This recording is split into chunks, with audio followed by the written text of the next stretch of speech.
working towards it. Um, Freshly working towards it. Okay. I'm glad to see some business analysts here because we will be talking a little bit around that role and the relationship between the two. So welcome.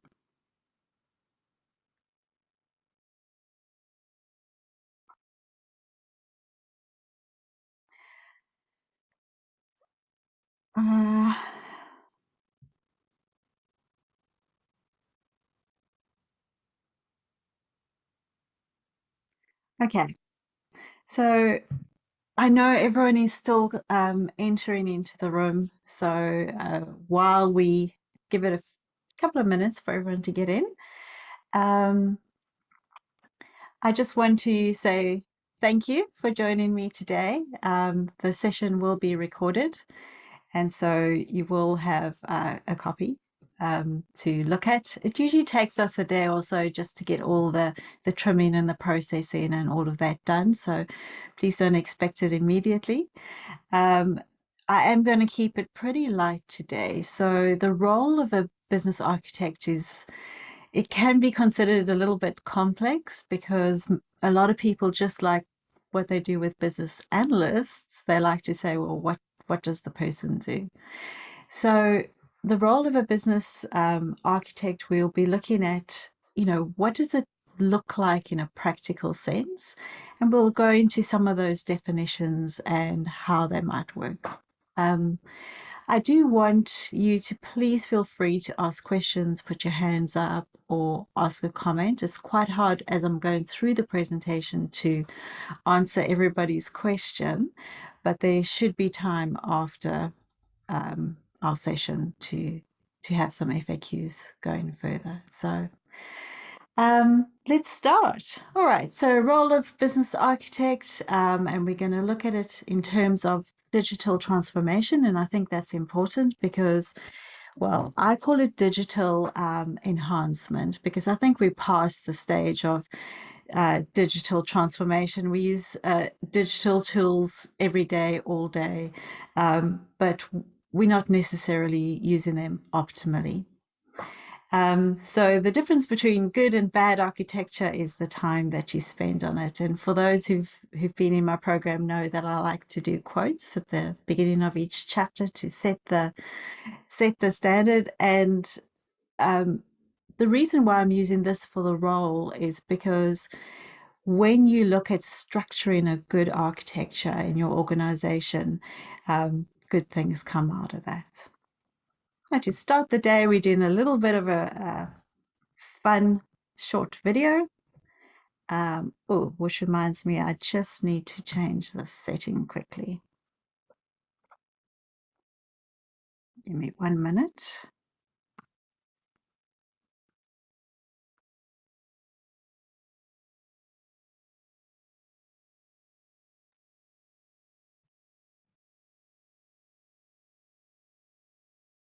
Please let me know if you can hear this.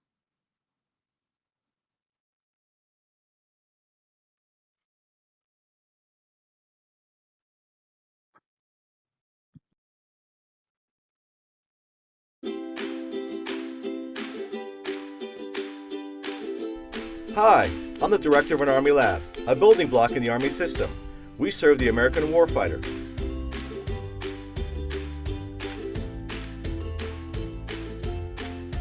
Let's take a look inside.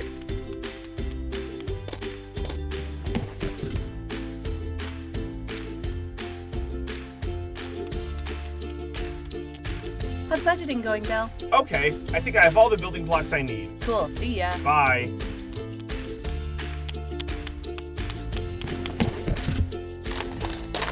Any one of these.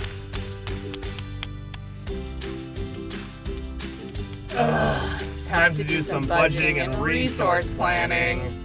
To provide solutions to the warfighter, I can link capabilities together. Oh no, analysis shows I have all the right people and not enough work. I don't want to put them on overhead. Oh no! Analysis shows I don't have enough people. Should I hire? Outsource? You're using the same capabilities. Why don't you work together? great idea. Business architecture is all about putting our capabilities together in the right way to give the customer what they need. The whole Army can use it. We need a new plan. We have to modernize. Don't worry, we have everything we need right here.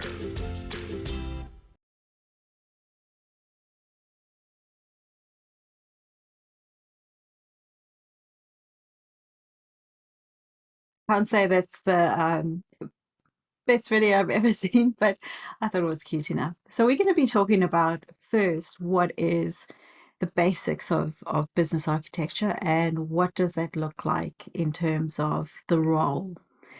And I use the analogy of Lego because it's a simple one. And for those who don't know architecture, it's an easy way to digest it. So typically when you have a child who's wanting to play with architecture, play with Lego, or even an adult, you have a set of Lego blocks, and they come in different colors and typically different sizes as well. And you can basically build anything. So you can we've seen what people have built in architecture, with Lego blocks. There's heaps on the internet that you can go have a look at and see what people can do with Lego. But the reason I'm using this is I want to use it as an example of what this would look like in terms of business architecture in organizations. And so we're using this metaphor/analogy to explain it a little bit further. I want you to notice what you're looking at. So you've got a container, you've got a box that you're looking at, you've got characters, you've got your building blocks, let's say, in those different colors, and then you've got what looks like artifacts that you're working with. And this is what we call the fundamental structure of architecture, business architecture. For instance, you've got capabilities, which are your building blocks. You've got value streams, which is essentially what you're building from it. What is the value? So in this case, we're going to use the story of a princess castle. And then we've got the organization, which is the different players that we have, or the different actors in our Lego story. And then we've got usually a kid telling us what we are looking at. So this is what you would have in your typical Lego block or box.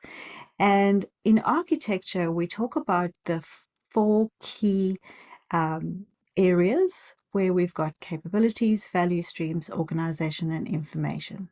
So as a business architect, you're going to be looking at ensuring the business has the capabilities, the building blocks to build their business, has the vocabulary or the definitions of all of our components, particularly the capabilities, and how it links to other things like data.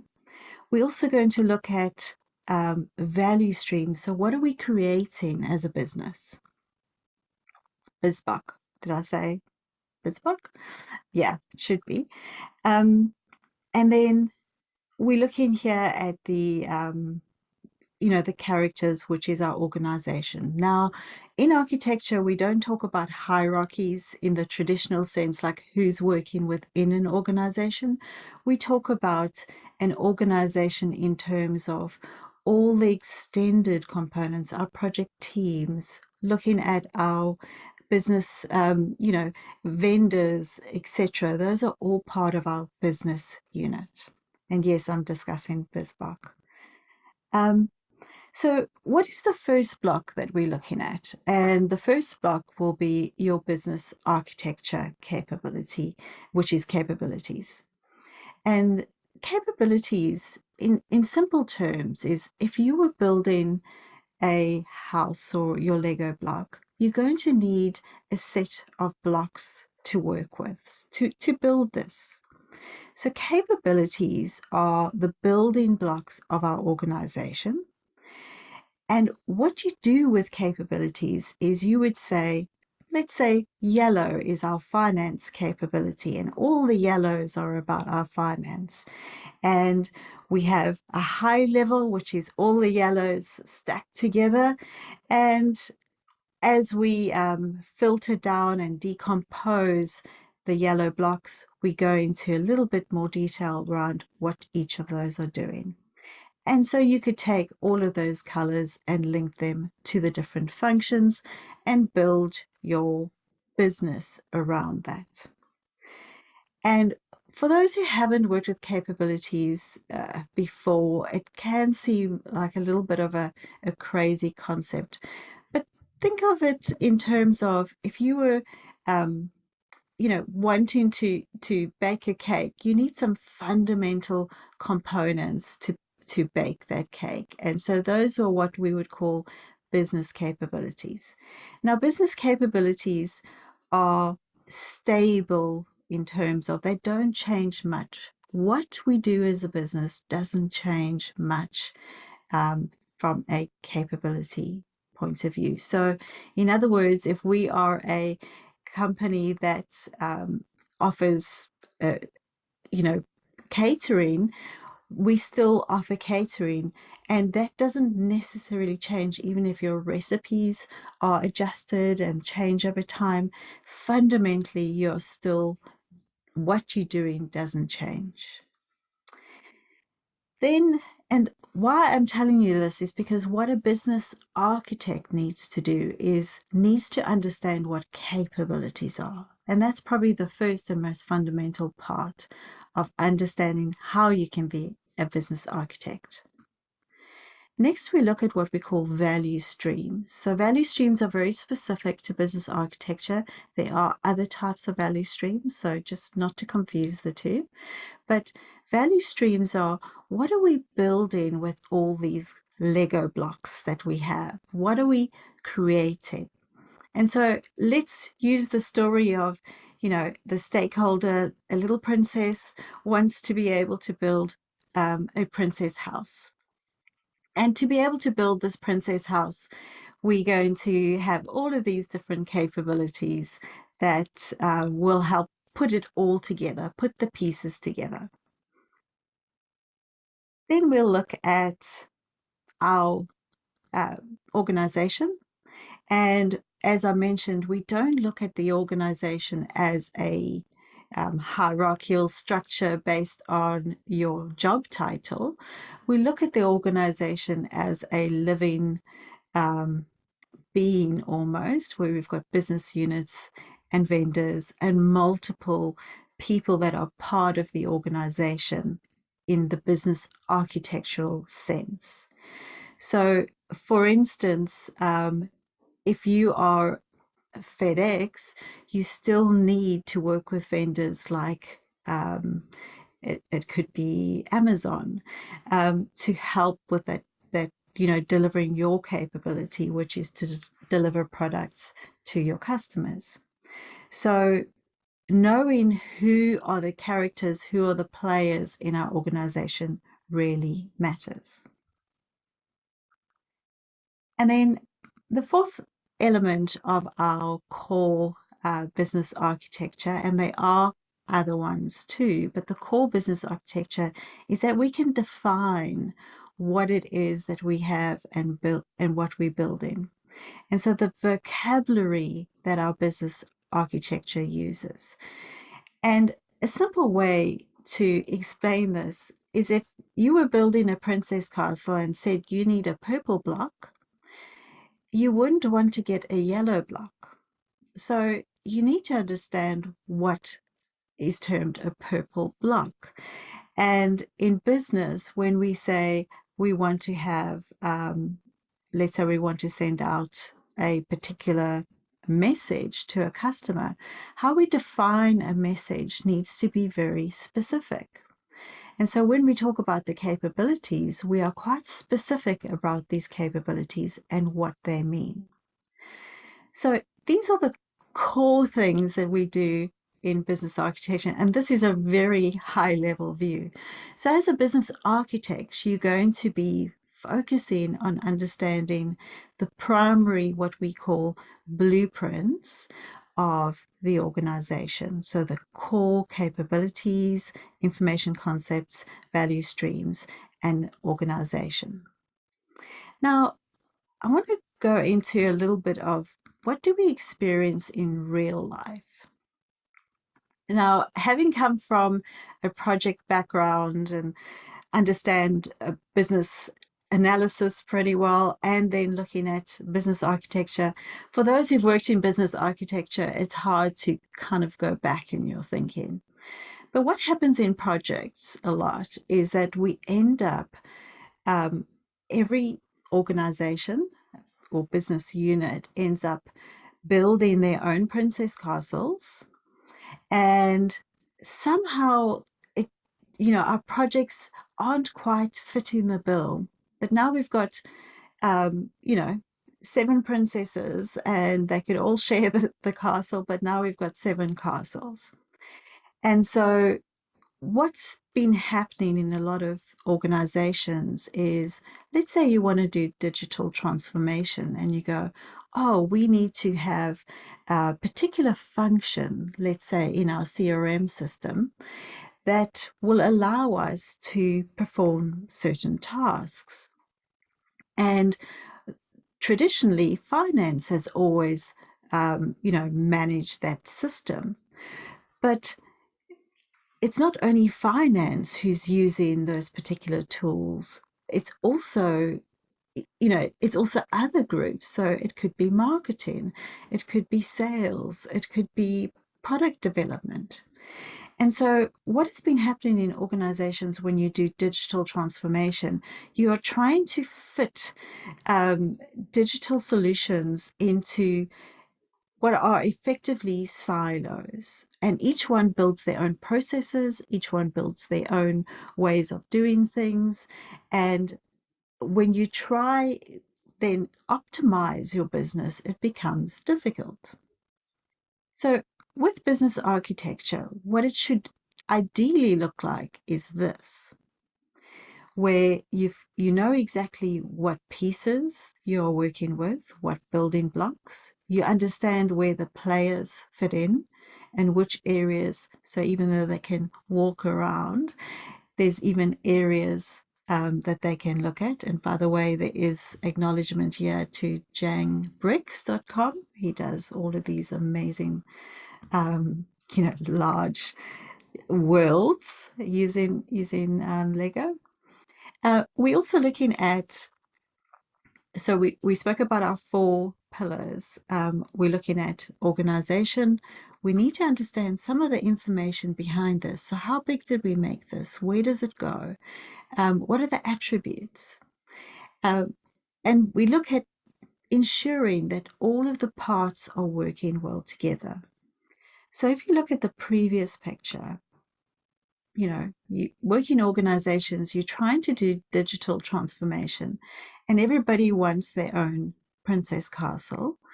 And once you go, well, actually, why are we spending all this time building systems for each of these when actually we could be building an integrated operational system for the organization? And this is really the goal for business architects, is to ensure that you are designing, not designing, you are sort of designing, but you are understanding how the business is operating and the components. So when change happens, which it does a lot, because we're optimizing continuously. So when change happens, we know exactly where to go. So having an architectural blueprint helps us to understand, where do we go in this whole picture? And what are we fixing? And for those who are business analysts, what usually happens is quite different from this picture of, hey, we can clip out this box or this block, should we say, because we actually don't need it anymore, or actually we need to add another block, but now we've got to change some other things. But the rest of it isn't affected. So really important to understand what you're trying to pull together in terms of your architecture. So the role, what are you doing? You basically the bridge between what the business wants to have and where they're going, and the results that need to come from it. And we'll talk about the difference of business architects being kind of in the front of the projects or the initiatives, and working with roles like your solution architects, your business analysts, your testers, etc. But they're providing the framework, they're giving the blueprint that will help you move to your next project. So what does a business architect need to do? Well, make recommendations to improve the business, provide information to the business in a way that results in concrete actions, in other words, measurable. Look after your business blueprint. So it's a no-brainer. If you've drawn it, make sure that you're using it effectively. Communicate with stakeholders. That never changes in business. We're always having to do this. Can a business architect also be known as an enterprise architect? Yes, although I would keep the distinction, because a business architect is not there to do solutions necessarily, but rather guide the practice into, the more functional consultant type area. But some of these roles are used interchangeably, I suppose. But I would keep it separate. It was me. Oh, sorry. You're going to measure performance. So you're going to measure business performance. And we use something that we call heat mapping. So if you look at your architecture, you would highlight areas that are not performing well. And there would be measures around how you would do those. So those who've been business analysts, you would be able to see, oh, okay, well, this hasn't, been done, or this, we haven't quite got this road right, or things are falling over. And by having a blueprint, you'd be able to see that a little bit more effectively. Build maps and design blueprints. Is it normal? I would say yes, but I would probably have to qualify that because business architecture and information concepts in itself are really closely related because of the capabilities to information concepts. Sorry, I'm just responding to that question. But that would probably need a little bit more information to go into that further discussion. And then obviously critique strategies and initiatives. It's, for me, if you were building a house, you would rely on your architect to give you the best advice. But at the end of the day, what you want from your home is what's key. And for business architects, and I say this about business analysts too, for business architects, it's about drawing the vision of your client. And that, in this case, would be your senior team typically, or those who are working on initiatives. And it's important to be able to give them almost, like a view that is not restricted in any way to your own personal view. So in your BizBot guide, we do go through, there is the role of the architect defined.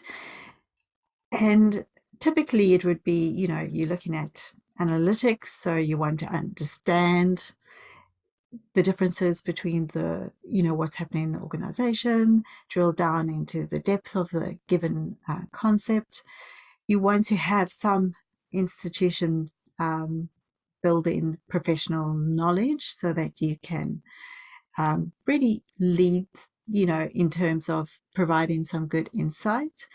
And for those who just coming into the role, remember the kind of the work that you have done before can be matched. So please keep that in mind. You obviously need some subject matter expertise in your area, basic understanding of blueprints, structures, some leadership, and some, overseeing of what the architecture is. It's very difficult to say in which business unit you should be working, and that is something that's quite challenging now. Recently in New Zealand, there was a tender that went out. And it was really interesting because in this tender, the tender was looking for a current and future state kind of analysis, but specifically required business architects only. And the reason why they asked for business architects was that they wanted those who are more in line with what the business needs rather than start doing technology solutions. And so I think there's a movement towards looking at those who can provide sound advice without necessarily trying to sell particular tools per se. And then you can look at, even back to BizBark, the more detailed role of what that looks like. So tooling is a big component, obviously, and you will need tools. There are things like Archimate, there's things that Daniel offers as well, and I'll show you a link to that in a minute.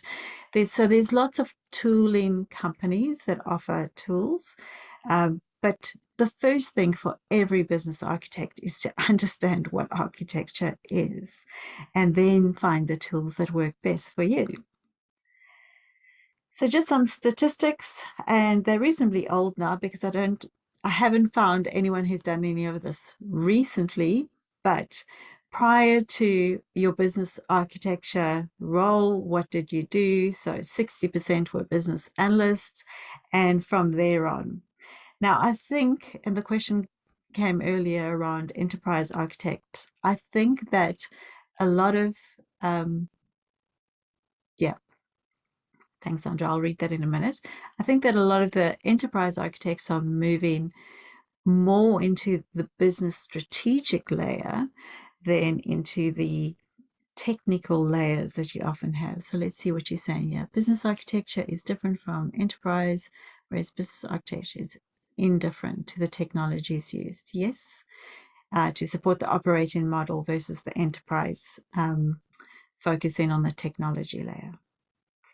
So you can see that there is a natural progression, and this usually happens, once you get opportunities within organizations. And so typically for business analysts who are strategic thinkers, who can see big picture, who can solve problems holistically, those would be your natural progression. And for enterprise architects who want to rather focus on strategy in terms of not so much the technology aspect, but all the other aspects that are involved, and that could be the people aspect, etc., that's where they would move into. Just more around a consulting type role. All right, so in reality, what happens in projects is typically you want to build something, and you get a business analyst to go and ask everybody what do they want. And hopefully you'll end up with something that looks like this. But it's highly unlikely that you will end up with something that's exactly like this. So your business architecture is almost like the missing piece in our digital enhancement programs. And it doesn't only have to be digital. It could be general operational training, those type of things. But typically, once you've got your blueprints, you can start making better decisions. So instead of going and focusing on each individual, having an understanding of how each individual, and that was kind of what the video was trying to say, focus more on the capability and say, how good are we at performing this, and how are we sharing the functions within our organization, rather than just, all making our princess castles and not optimizing what we have. So in the quote that was sent out a week or so ago on our LinkedIn page was, what is a business analyst? And Daniel rightly commented and said, sounds less accurate if a decent business architecture practice was in place to assist business analysts with a description of requirements, epics, and user stories. So as you can see, as we're going through these different Lego blocks, we can start putting, the business and how it operates together. Now, I've given you an abstract example, but Andre, I'm hoping that you will be able to step in at this point, if you can. I'm just going to stop for 1 minute so I can get to see the videos effectively.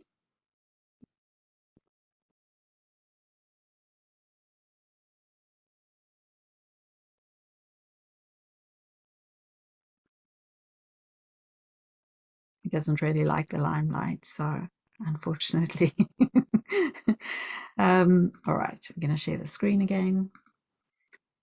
And Oh, all right. can you hear me? Hello. Yes.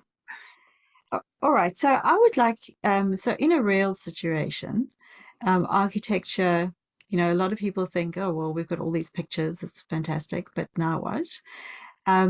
So Andre has some real examples of how architecture actually can change our project. So let's hear it from the horse's mouth. Well, thanks, Deirdre. Similar to Deirdre, I come from a business analysis background, and then has seen the light by going down the business architecture path. Being part of a big ERP rollout change that most businesses go through at some point, we've been thrown into the mix after, you can say, plans have been formulated, project plans and so on, and now we have to go to the individual stakeholders to find out. All the specific task was to look at the impacts that a ERP replacement rollout is going to have on all our associated technologies. Now, to my comment that I made before, often the business architects are not, we're indifferent to particular technologies. So we really look at what people are doing as opposed to what technologies they're using. But in business, that's often hard because you're always involved in some kind of form of digital transformation. That's the big projects. So what we basically did was, instead of going through all the stakeholders or the little pictures of characters here, we went with looking at a high technology level, as what are the technologies associated with, which technologies are associated with what high level capabilities. Because a capability, in your capability reference model, you have a definition. So something like production management gives you a clear indication that we're talking about production and production activities. So if you look at a technology or a database, we had quite a bit of shadowware in the organization or in the project of standalone databases and supporting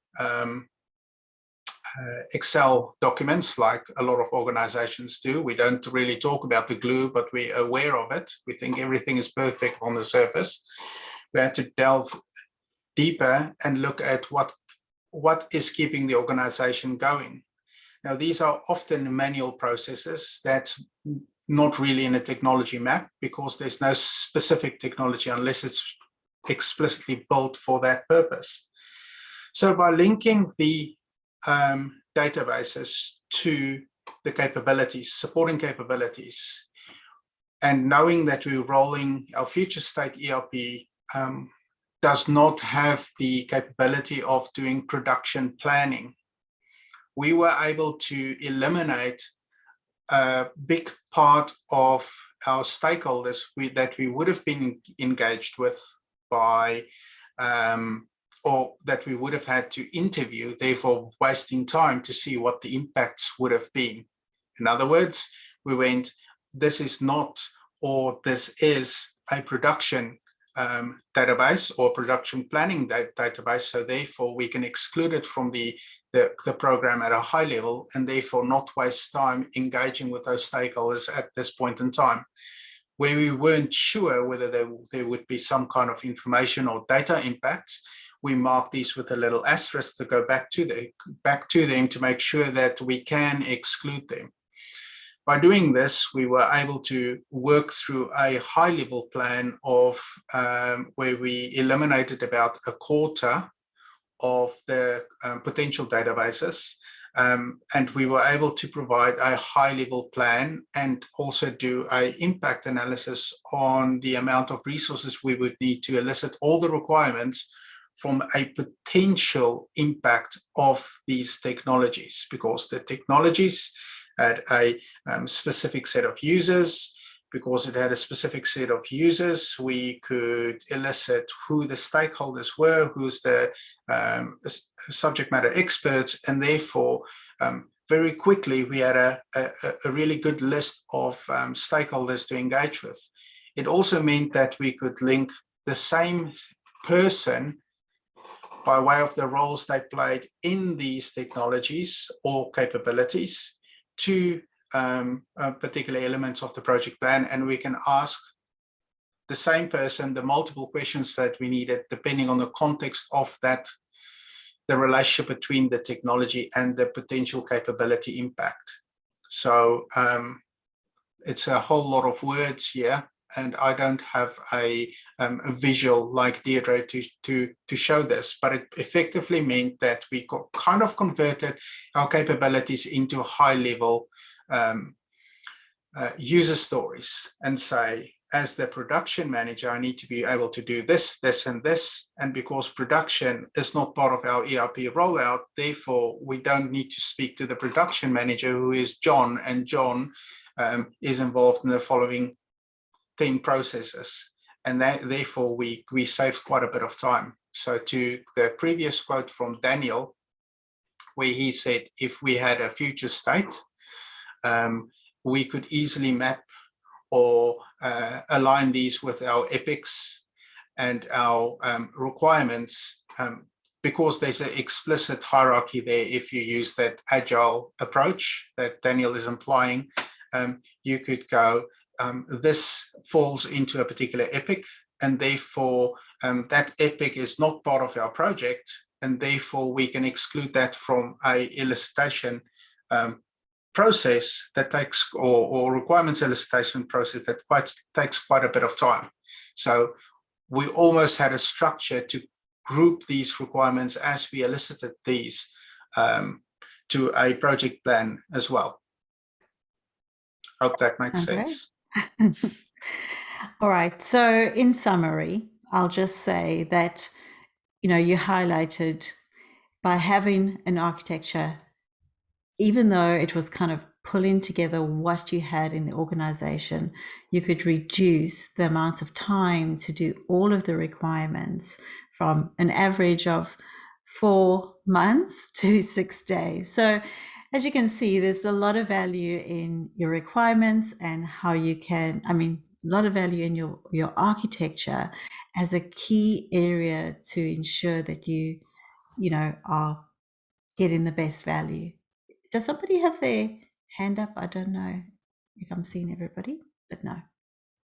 All right, so just to summarize, if you have a blueprint in place, it speeds up the process. It saves you time, resources, and money.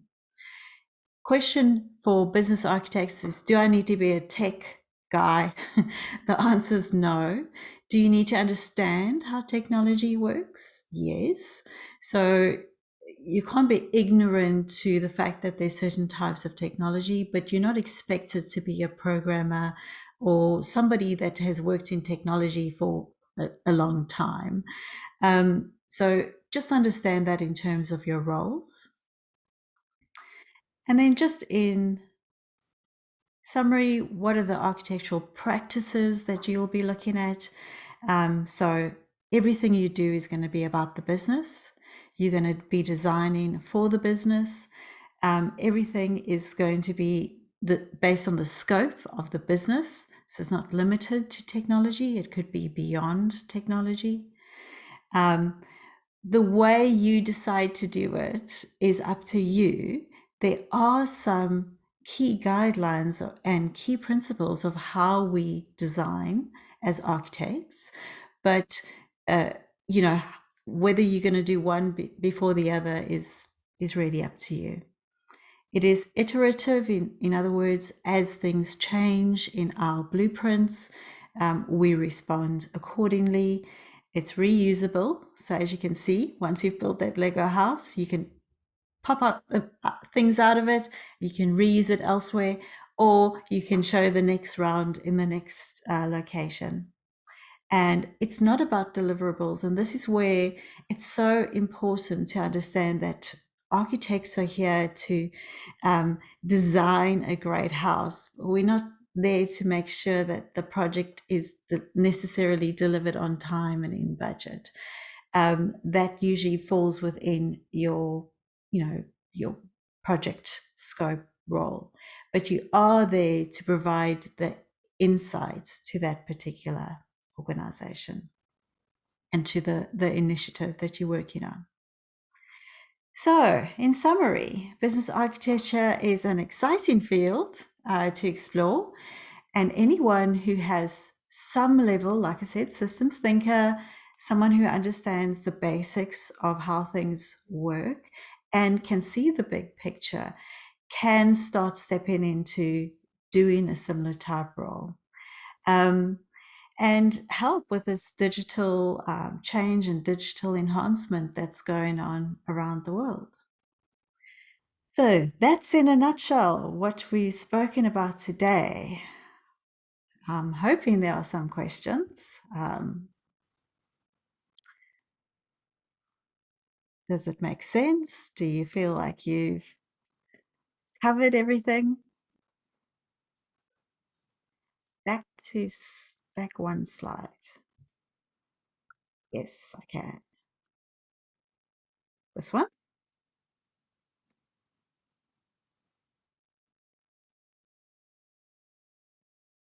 Okay. The business architecture principles, Eric. Okay, good. Yes. All right. So from a business architecture, and at the beginning, I asked how many people. So most people aren't architects at the moment, and those who are architects.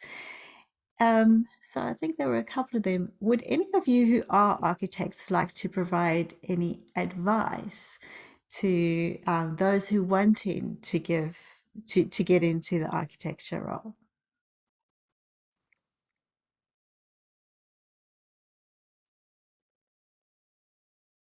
It's quite a quick question. How do you start the journey? So those who are currently BArchs, anyone want to give some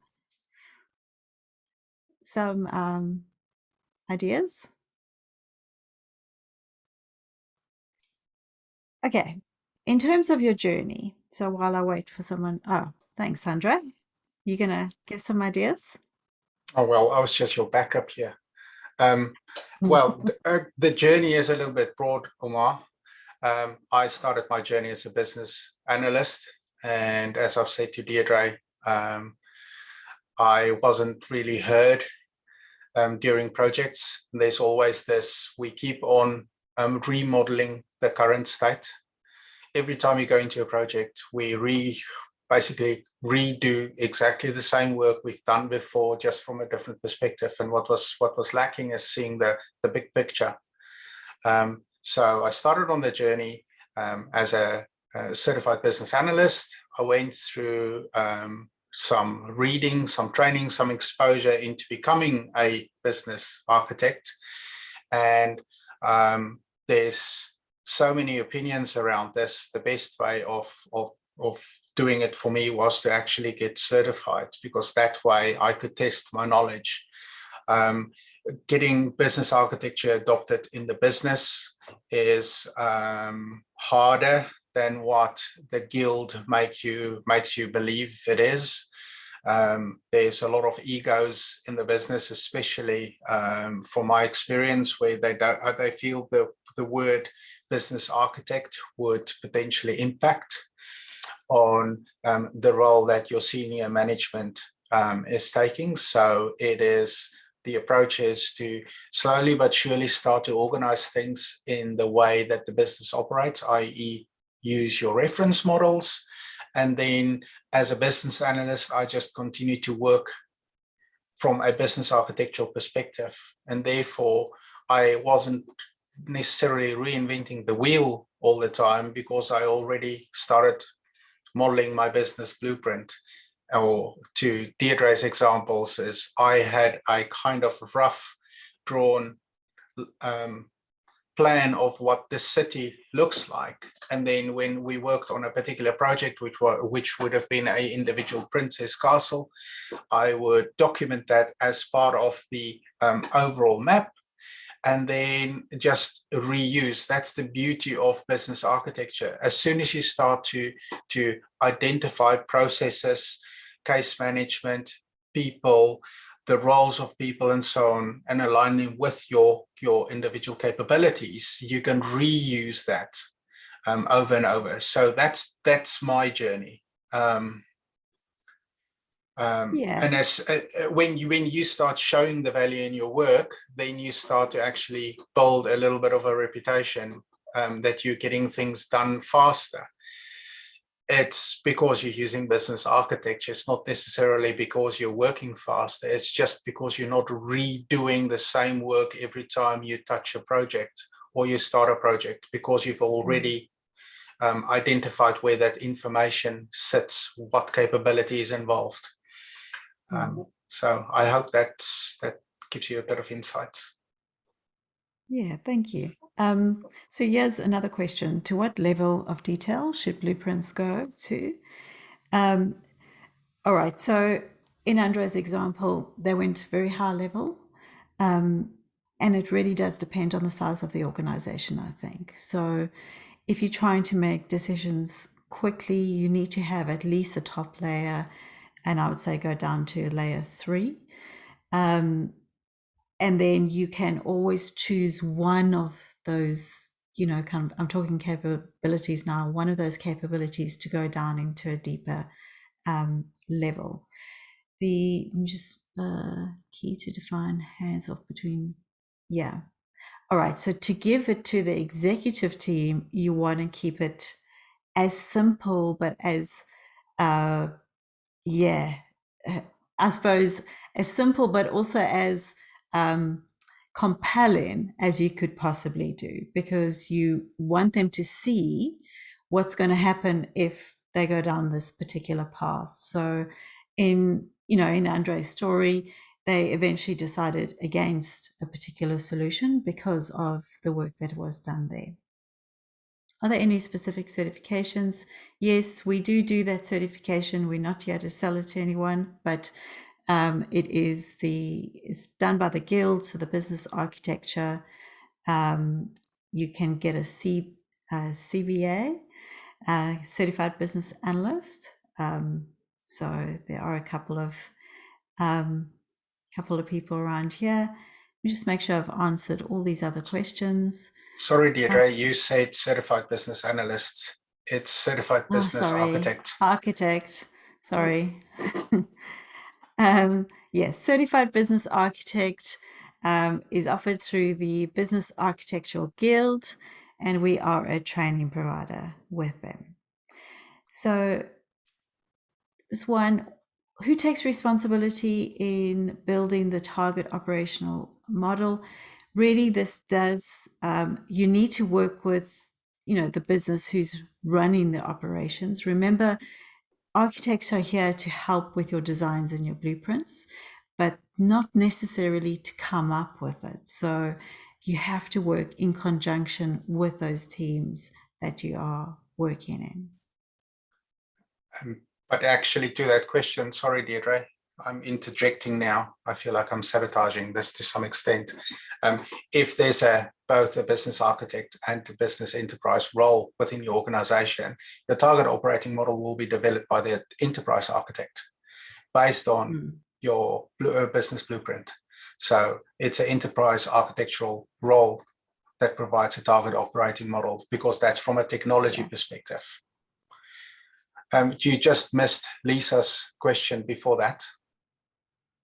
Do you recommend doing CBAP first? Oh, no, not necessarily.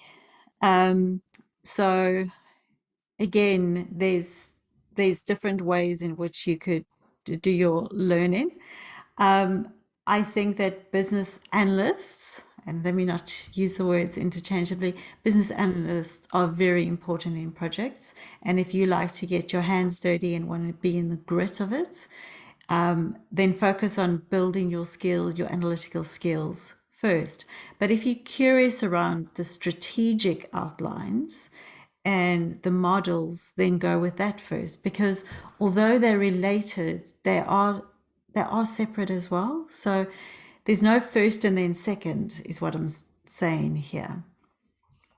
The next one, the difference between CBA and TOGAF. So TOGAF is a framework.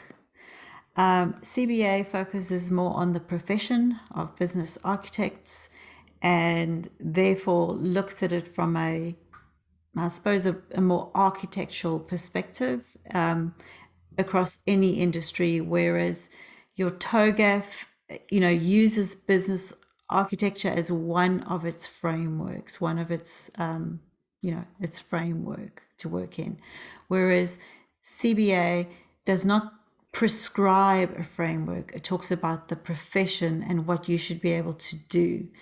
And the best way that I can compare that is if you were a business analyst and you wanted to get certified as a business analyst, you'll go to the guild.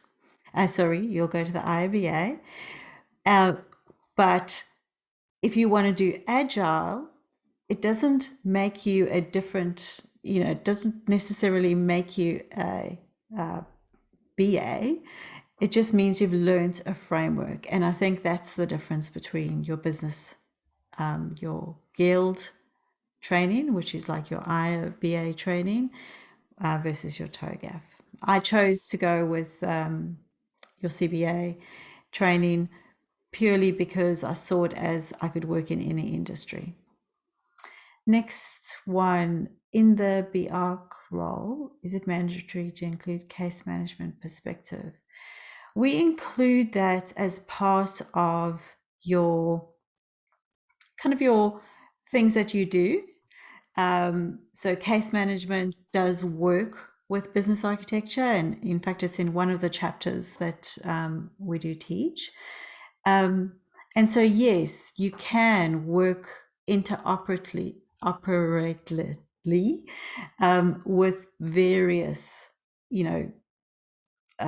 other kind of methodologies in that. So it's not limited. Remember, you're focusing on the profession, and so you can start doing case management. So the answer is yes to that.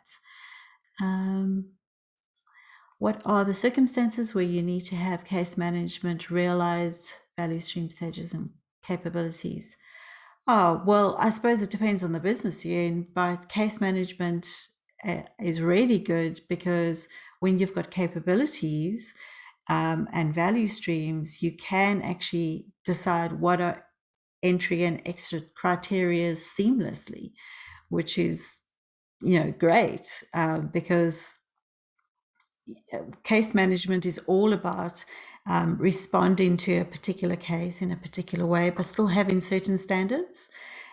which is something capabilities are really good at helping with. Do you see lots of BAs becoming BRs? Yes, I do, Marcus. And the reason for this is not just the interest, but also the frustration in multiple projects over the years of people saying we could do this better and so forth. But I think there has been a movement where systems thinking is needed in digital enhancement. You just can't keep working in the silos anymore. And I think BAs are a really good candidate for that shift. Yes, no problem, Sharon. It's good to have seen you. I think she's left already. But yeah, in a nutshell, that is our session. We don't have any further questions. We can probably draw to an end. Marcus, I hope I answered your question. And yes,